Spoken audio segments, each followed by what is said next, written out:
नमस्कार, स्वागत है आप सभी का एबी स्टार न्यूज में और मैं हूं आपके साथ जुबैर चौधरी। वक्त तो चला है हमारी देवभूमि का, जहां सबसे पहले बात करेंगे चार धाम यात्रा की।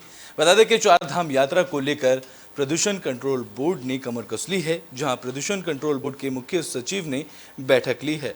उत्तराखंड में चार धाम यात्रा को लेकर प्रदूषण कंट्रोल बोर्ड ने कमर कसना शुरू कर दिया है। इस दौरान प्रदूषण कंट्रोल बोर्ड के सदस्य सचिव शशांक पटनायक ने कहा कि चार धाम यात्रा के मद्देनजर मुख्य सचिव की अध्यक्षता में मीटिंग ली गई है, जिसके चलते एनजीटी की तरफ से मुख्य सचिव की अध्यक्षता में एक और समिति बनाई गई है, जहां सचिव शशांक पटनायक ने बताया कि चार धाम के मुख्य मार्गों में जैसे गंगोत्री, यमुनोत्री, केदारनाथ, बद्रीनाथ, हेमकुंड साहिब जाने वाले मार्गों में प्लास्टिक और सॉलिड वेस्ट मैनेजमेंट के निस्तारण के लिए श्रद्धालुओं को जागरूक करने के लिए दिशा निर्देश दिए गए हैं। उन्होंने बताया कि पहली बार चार धाम यात्रा को देखते हुए वेस्ट मैनेजमेंट से जुड़े नोडल अधिकारी को भी तैनात किया जा रहा है, जिसके लिए मुख्य सचिव को इस संबंध में अवगत कराया जा सके। चारधाम यात्रा जो इस साल होने वाली है उसके संबंध में मुख्य सचिव महोदय द्वारा 31 मार्च को एक रिव्यू मीटिंग लिया गया था।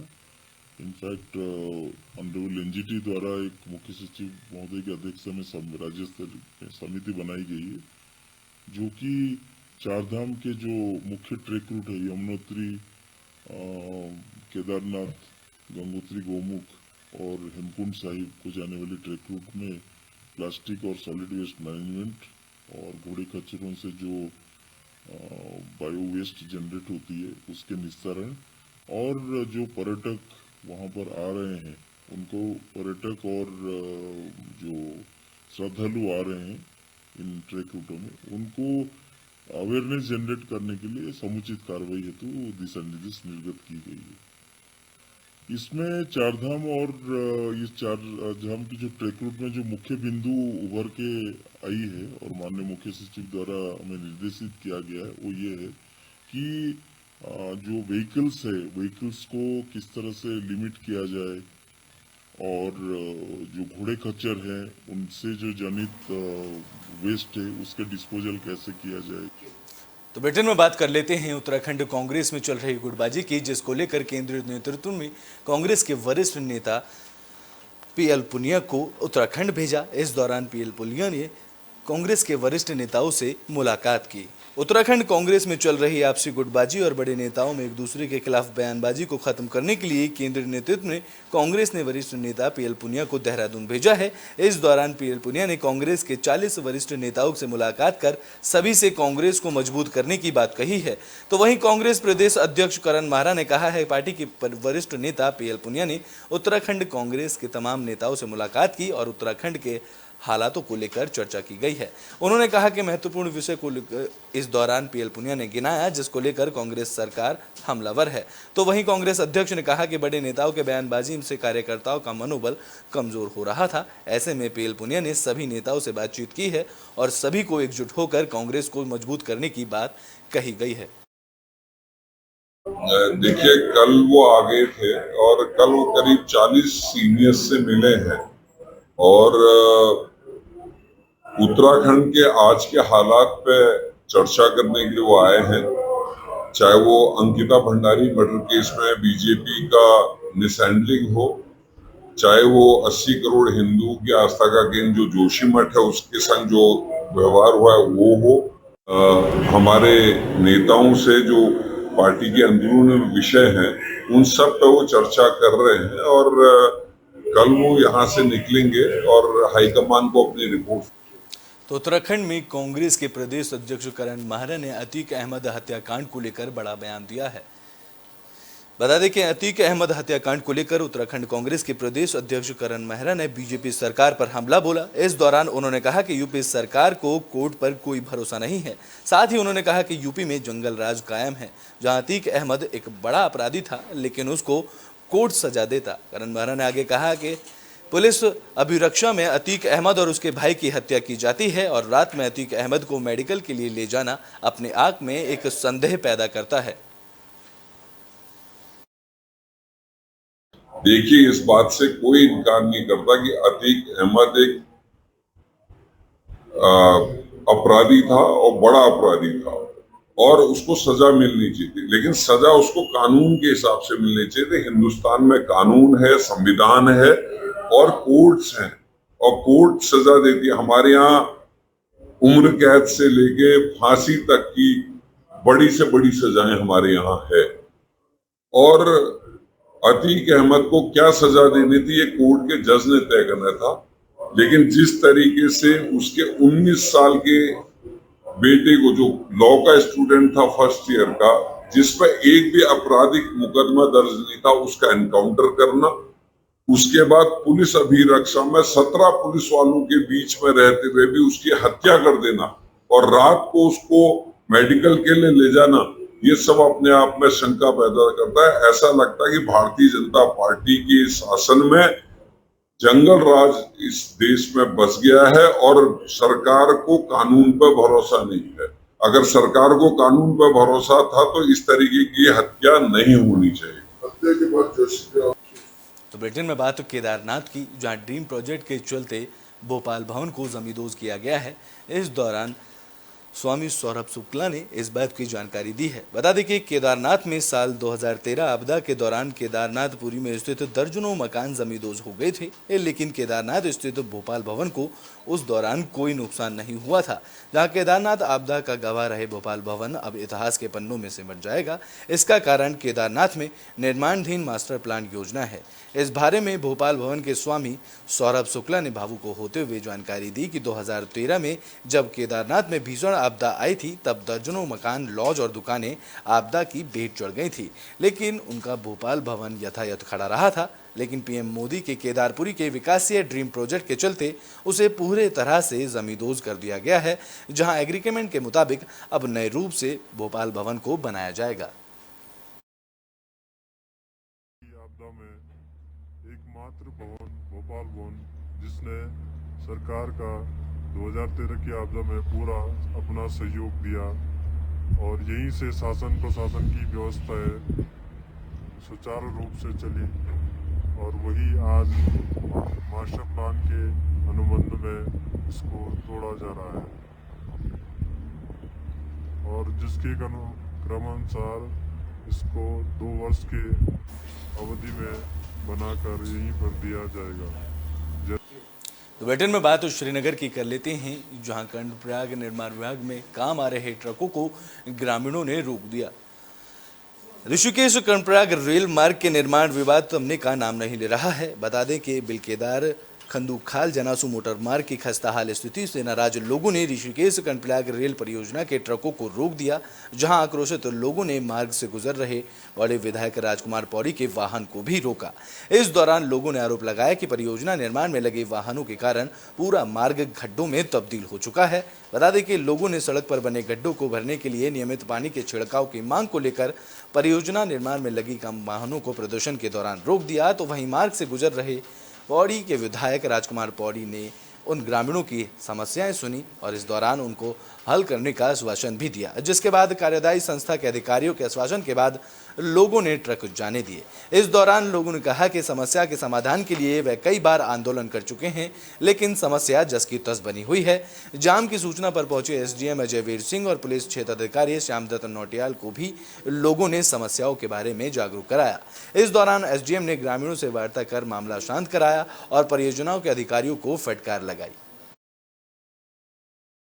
हाँ, ये जरूरी है कि विधायक जी इस रास्ते से चल रहे थे तो हमने उनको रोका और उनको जो अभी धरातल पे जो कार्य चल रहा है उसके बारे में उनका अवगत करा है। उन्होंने भी रोष प्रकट करा है इसमें कि वास्तव में इतनी धूल मिट्टी उड़ रही है, इसको मेंटेन नहीं करना चाह रहा। इस चक्कर में इसीलिए उन्होंने एसडीएम साहब को अभी यहाँ के लिए बुलाया है और एसडीएम साहब इस पर अभी कार्रवाई कर रहे हैं। हम पिछले 1 साल से इस चीज के लिए लड़ रहे कि हमारे रोड को जल्द से जल्द बना दिया जाए। 13 दिन हम धरने पर बैठे, लेकिन रेलवे द्वारा लगातार अनियमितताएं बढ़ती जा रही है, झूठ बोलते जा रहे हैं, कोई काम को ढंग से कर नहीं रहे। यहाँ तक कि एक छोटा सा पानी डालने का कार्य है, उनसे ये भी नहीं हो पा रहा है। पिछले 1.5 घंटे पहले या 2 घंटे पहले यहाँ पे रेलवे के अधिकारी आए थे, फिर ये यहाँ से चले गए और आप ये ट्रक देख रहे हैं, इसका ड्राइवर भी गायब है और 17 साल का बच्चा इसमें कंडक्टरी कर रहा था, जिसको मैंने टोका, इसकी फोटो भी ली। इसके साथ साथ आप देखिए पुलिस बल से मेरी बात हुई कि बोला कि आप छोड़ दो, मैंने बोला इस बार तो मैं छोड़ूंगा नहीं, क्योंकि मेरे को चाहिए कि पूरा का पूरा इस रोड को ठीक करके दे जल्द से जल्द, और नहीं देते तो हम फिर से धरने पे बैठने में मजबूर होंगे। हम धरना नहीं चाहते, हम नहीं चाहते कि किसी कार्य को रोका जाए, पर अगर धरातल पे काम नहीं दिखेगा आने वाले 15 दिन के अंदर तो हम निश्चित ही रूप से वापस धरने पर बैठ जाएंगे। ये रोड की स्थिति बड़ी दयनीय है। विगत कई सालों से जो 2 साल होते हैं, हमने LNT को भी, रेलवे को भी सारी बातें बताई ये है। अब इनकी कुछ गाड़ियां यहाँ से जा रही हैं, कुछ उधर से ले जा रही है। इनका कमिटमेंट ये था कि हम रोड को जो है जैसे रोड थी उसको बिल्कुल यथावत बना देंगे, लेकिन आए दिन आज तक जो है रोड की स्थिति बड़ी बुरी है, बहुत बुरी कंडीशन है। इसलिए विरोध होता है, इसलिए विरोध है, रोड पे बंद जाम लगा दिया। यहाँ लगातार 2 स्कूलें हैं बड़ी, तमाम बच्चे, हजारों बच्चे जाते हैं। रोड नहीं बनी तो आंदोलन जारी रखेंगे। ये क्या बताते क्या नहीं बताते ये बात करें। तो ब्रिटेन में बात बाजपुर की कर लेते हैं, जहां डीएम युगल किशोर पंत ने फसलों का निरीक्षण किया। इस दौरान DM Yugal Kishore Pant crop cutting करते भी नजर आए। उधम सिंह नगर के जिलाधिकारी युगल किशोर पंत ने बाजपुर में फसलों का निरीक्षण किया। इस दौरान जिलाधिकारी युगल किशोर पंत ने गेहूं के खेत में क्रॉप कटिंग का कार्य भी किया। बता दें कि जिलाधिकारी किशोर पंत ने बाजपुर के ग्राम चकरपुर में किसान अशोक कुमार के खेत में क्रॉप कटिंग का काम किया। इस दौरान जिलाधिकारी ने अपने हाथों से गेहूं की फसल की कटाई की। तो वहीं जिलाधिकारी ने बताया कि क्रॉप कटिंग में 1 एकड़ में करीब 15 क्विंटल गेहूं उपज हुई है। जहां जिलाधिकारी ने संबंधित विभाग को निर्देशित करते हुए कहा कि विभाग किसानों के साथ साथ मिलकर उत्पादन को बढ़ाने के साथ साथ नई तकनीकों और मिश्रित खेती जैसे पहलुओं को बढ़ाने का प्रयास करें, जिसका समय समय पर विभागों की तरफ से स्थलीय निरीक्षण भी किया जाएगा। आज चकरपुर गांव में गेहूं की क्रॉप कटिंग के लिए हम लोग आए हैं और यहाँ पे 279 वैरायटी का गेहूं लगाया गया था। और जो क्रॉप कटिंग के बाद हमने जो यील्ड देखी वो करीबन 15.5 कुंटल प्रति एकड़ के हिसाब से निकली है। और जो फसल जिस एरिया में काटी गई थी वो एरिया में फसल गिरी हुई थी, इस वजह से उसका यील्ड थोड़ा सा कम था, जो औसत यील्ड है।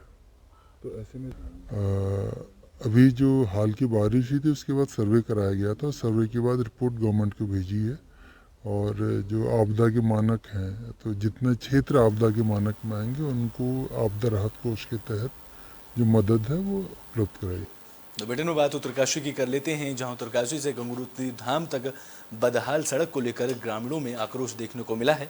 इस दौरान ग्रामीणों ने बीआरओ पर लापरवाही का आरोप भी लगाया है। बता दें कि 4 धाम यात्रा शुरू होने में कुछ ही दिन बचे हैं, लेकिन उत्तरकाशी से गंगोत्री धाम तक की दूरी तक 100 किलोमीटर की बदहाल सड़क पर बीआरओ सिर्फ खाना पूर्ति कर रहा है, जिसको लेकर ग्रामीणों में आक्रोश देखने को मिल रहा है।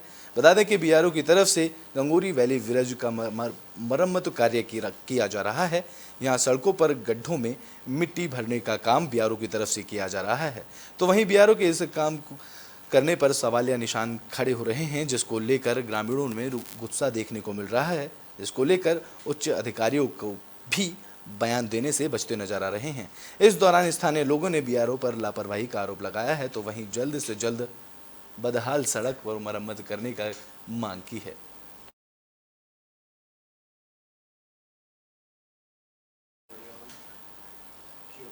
तो ब्रिटेन में बात हल्द्वानी की कर लेते हैं, जहां हल्द्वानी में एक पेट्रोल पंप पर दबंगों ने मारपीट की, जिसके बाद पेट्रोल पंप संचालक ने पुलिस को इस मामले की जानकारी दी। हल्द्वानी के काला डूंगी रोड स्थित पेट्रोल पंप पर कुछ दबंग युवकों की तरफ से पेट्रोल पंप कर्मचारियों के साथ जमकर मारपीट की गई, जिसका वीडियो सोशल मीडिया पर वायरल हो गया। बता दें कि पेट्रोल पंप पर कुछ दबंग युवक तेल डलवाने पहुंचे थे। इस दौरान मामूली बात को लेकर उनका कर्मचारियों से झगड़ा हो गया, जहां देखते ही देखते विवाद इतना बड़ा हो गया कि इस दौरान दबंग युवकों ने पेट्रोल डाल रहे कर्मचारी के साथ जमकर मारपीट करना शुरू किया।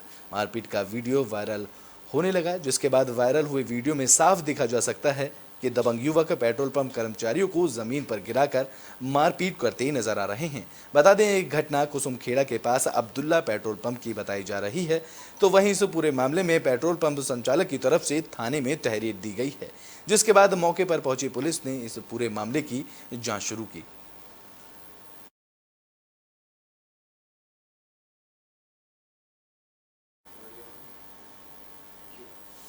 तो बुलेटिन में बात कर लेते हैं उत्तराखंड के बढ़ते तापमान की। बता दें कि उत्तराखंड में तापमान में लगातार बढ़ोतरी देखने को मिल रही है, जहां देश के कई हिस्सों के साथ उत्तराखंड में भी गर्मी से लोगों को परेशानियों का सामना करना पड़ रहा है। जहां उत्तराखंड में पारा अब मैदानी इलाकों की दर्ज पर बढ़ता जा रहा है। बता दें कि देहरादून में शनिवार को इस सीजन का सबसे गर्म दिन रहा, जहां देहरादून में अधिकतम तापमान 47 डिग्री सेल्सियस पहुंच गया। तो वहीं मौसम विभाग ने मैदानी इलाकों में तापमान बढ़ने की संभावना जताई है।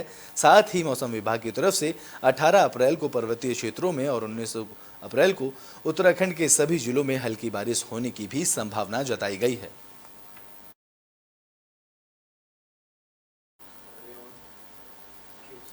उत्तराखंड के बुलेटिन हमारी देवभूमि में भी के लिए बस इतना ही। देश और दुनिया की तमाम खबरों के लिए देखते रहें एबी स्टार न्यूज।